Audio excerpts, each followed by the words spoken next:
ಇವತ್ತಿನ ದಿನ ಚಿಕ್ಕೋಡಿಯಲ್ಲಿ ಕ್ರಾಂತಿವೀರ ಸಂಗೊಳ್ಳಿ ರಾಯಣ್ಣವರ 195ನೇ ಪುಣ್ಯಸ್ಮರಣೆ ಸಲುವಾಗಿ ನಾವು ಜ್ಯೋತಿಯನ್ನು ತಗೊಂಡು ಇಲ್ಲಿ ಮೆರವಣಿಗೆ ಮಾಡ್ಕೊಂಡು ಬಂದೆವು ಬಸ್ ಸ್ಟ್ಯಾಂಡ್ ನಡೆದ ಕನಕ ಕೊತ್ತಳವರೆಗೆ. ಬಟ್ ನಾವೇನು ಹೇಳೋದಪ್ಪ ಅಂದ್ರೆ ಪ್ರತಿಯೊಂದು ಸಂಗೊಳ್ಳಿ ರಾಯಣ್ಣವರು ಒಂದು ಬಿಟ್ಟಿದ್ದು ಒಂದು ಯಾವುದೋ ಒಂದು ಕೆಲಸ ಮಾಡಿದ್ದು ಹೋರಾಟ ಒಂದು ದೇಶಗೋಸ್ಕರ ಸಮಾಜ ಅನ್ನೋದಕ್ಕಿಂತ ಹೆಚ್ಚಾಗಿ ಜಾತಿ ಭೇದ ಭಾವವಿಲ್ಲದಂತ ಮಾಡೋಂಥ ಕೆಲಸ ಮಾಡಿದರು. ಹಾಗಾಗಿ ಪ್ರತಿಯೊಬ್ಬರು ಮನೆಗೆ ರಾಯಣ್ಣ ಥರ ಹುಟ್ಟಬೇಕು ಮತ್ತು ಯಾವುದೋ ಸ್ವಾರ್ಥ ಯಾವುದೋ ಜಾತಿ ಭೇದ ಭಾವವಿಲ್ಲದ ಮಾಡಬೇಕು.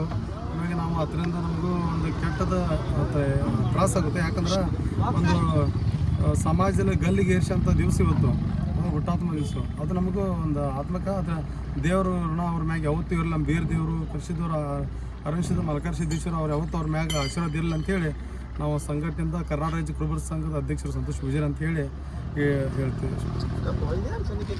ಈಗ ವಾಲ್ಗ ಸಮೇತ ಬಂದಂಥ ಈಗ ನಮ್ಮ ಸಿರುಗುಪ್ಪಿಯವರಾಯಿತು ಕೂಡ ಪ್ರತಿಯೊಂದು ಯಾವುದೇ ಜಾತಿ ಭೇದ ಭಾವವಿಲ್ಲದ ಪ್ರತಿಯೊಬ್ಬರು ಕೂಡ ಬಂದಿಲ್ಲಿ ನಮ್ಮ ಸಂಘಟನೆಗೆ ಸ್ವಾಗತ ಕೋರಕ್ಕೆ ಬಂದಂಥವ್ರಿಗೆಲ್ಲ ಧನ್ಯವಾದ ಹೇಳ್ತೀನಿ. ಚಂದ್ರಕಾಂತ್ ಹುಕ್ಕೇರಿ ಕಾಕವರಾಗಿರ್ಬೋದು, ಸಂಜನಾ ಬಡಿಗೇರವರಾಗಿರ್ಬೋದು, ಇವತ್ತು ಎಲ್ಲ ನಮ್ಮ ಸಮಾಜದ ಯಾವುದೇ ಜಾತಿ ಭೇದ ಭಾವವಿಲ್ಲದ ಎಲ್ಲ ಸಮಾಜರು ಕೂಡ ಇವತ್ತು ರಾಯನ ಸಲುವಾಗಿ ಬಂದು ಇವತ್ತು ಮೆರವಣಿಗೆ ಕೋಡಿದವ್ರಿಗೆ ಅದನ್ನ ನಮ್ಮ ಸಂಘಟನೆಯಿಂದ ಒಂದು ಧನ್ಯವಾದಗಳನ್ನು ಹೇಳ್ತೀನಿ. ಕನ್ನಡದ ಕುವರ ವೀರ ಶೂರ ಸಂಗೊಳ್ಳಿ ರಾಯಣ್ಣ ಹುಟ್ಟಿದ್ದು 15 ಆಗಸ್ಟ್.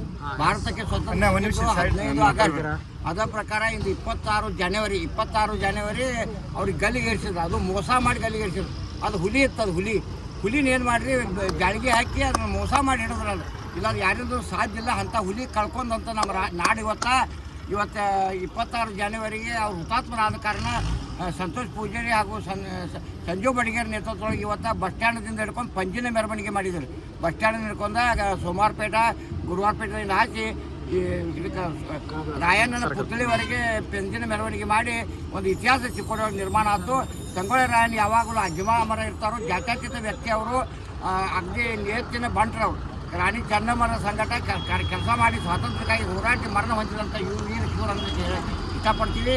ಅದೇ ಪ್ರಕಾರ ಪ್ರತಿಯೊಂದು ಊರಿಗೆ ಪ್ರತಿಯೊಂದು ಮನೆಗೆ ಸಂಗೊಳ್ಳಿ ರಾಯಣ್ಣ ಹುಟ್ಟಿ ಬರಬೇಕಂತೇಳಿ ನಾವು ಆಶಿಸ್ತೀವಿ. ಮತ್ತು ಸಂಗೊಳ್ಳಿ ರಾಯಣ್ಣ ಆತ್ಮಕ್ಕೆ ಸುಖ ಶಾಂತಿ ಸಿಗಲಿ, ಅವರು ಅಮರವಾಗಿ ಉಳಿಲಿ ಅಂತೇಳಿ ತಮ್ಮ ವಾಹಿನಿ ಮುಖಾಂತರ ಹೇಳಲಿಕ್ಕೆ ಇಷ್ಟಪಡ್ತೀನಿ.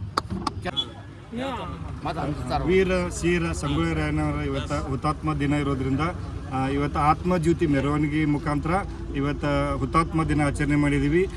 ಒಬ್ಬ ಮಹಾಪುರುಷನ ಆದರ್ಶ, ಅವನ ವ್ಯಕ್ತಿತ್ವ ಎಲ್ಲ ಯುವಕರು ಸಾರ್ವಜನಿಕರು ಅವರ ಜೀವನದಾಗ ಪಾಲಿಸ್ಕೊಳ್ಳೋದಂದ್ರೆ ಮುಂದೊಂದು ದಿವಸ ಅವ್ರ ಜೀವನ ಪಾವನ ಆಗ್ತೈತೆ ಅಂತ ನಾವು ಯುವಕರಿಗೆ ಸಾರ್ವಜನಿಕ ಹೇಳ ಇಷ್ಟಪಡ್ತೀವಿ. ಇದೇ ರೀತಿ ಒಬ್ಬ ಮಹಾಪುರುಷನ ಇವತ್ತು ಹುತಾತ್ಮ ದಿನ ನಾವು ನೆನೆಸ್ಕೊಳ್ಳಿಲ್ಲ ಅಂದ್ರೆ ನಾವು ಹೇಡಿಗಳು ಆಗ್ತೀವಿ. ಅಂಥ ಮಹಾಪುರುಷನ ಹುತಾತ್ಮ ದಿನ ನಿರಂತರವಾಗಿ ಪ್ರತಿ ವರ್ಷ ನಾವು ಆಚರಣೆ ಮಾಡ್ತೀವಿ. ಯುವಕರ ಸಂಗೊಳ್ಳಿ ರಾಯಣ್ಣ ಆದರ್ಶವಾಗಿರಬೇಕು. ಅವರ ಗುಣಗಾನ ನಾವು ಮೈಗೂಡಿಸೋದು ಮಾತ್ರ ಅದು ನಾವು ಒಳ್ಳೆ ಕನ್ನಡ ನಾನು ಕಟ್ಟಕ್ಕೆ ಸಾಧ್ಯತೆ ಅಂತ ತಮ್ಮ ವಾಹಿನಿ ಮುಖಾಂತರ ನಾನು ಹೇಳಕ್ಕೆ ಇಷ್ಟಪಡ್ತೀವಿ.